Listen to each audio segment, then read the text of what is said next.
আপনারা এখন যেই ছবিটি দেখছেন সেটি তিস্তা নদীর উপর করোনেশন ব্রিজ বা বাঁকপুল হিসাবে আমরা জানি।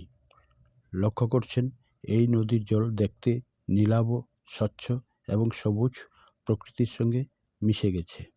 এখন আপনাদের সামনে সংক্ষেপে উপস্থাপন করছি তিস্তা নদীর উৎপত্তিস্থল। এই নদী তিব্বতের পাউকুন্ডি পর্বতের কাংসে নামক হিমবাহ থেকে, যার উচ্চতা 17,700 ফুট।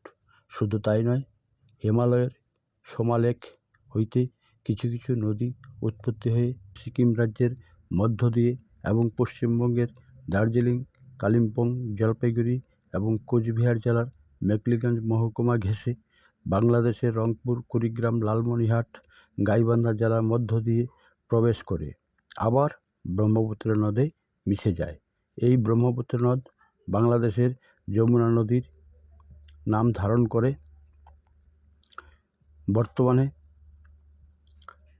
এই তিস্তা নদী ভারতের 309 কিলোমিটার এবং বাংলাদেশের 105 কিলোমিটার পথ অতিক্রম করে মোট 414 কিলোমিটার লম্বা এই নদী।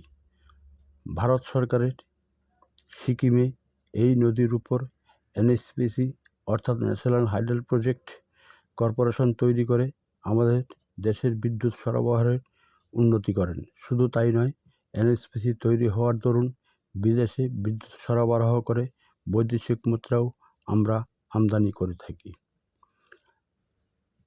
আপনারা এই ছবিতে তিস্তা নদীর জল নীলাভ এবং স্বচ্ছ ও সবুজ দেখতে পাচ্ছেন ঠিকই, কিন্তু বর্তমানে সিকিমে এনএইচপিসি তৈরি হওয়ার দরুন সেই রং আর লক্ষ্য করা যায় না।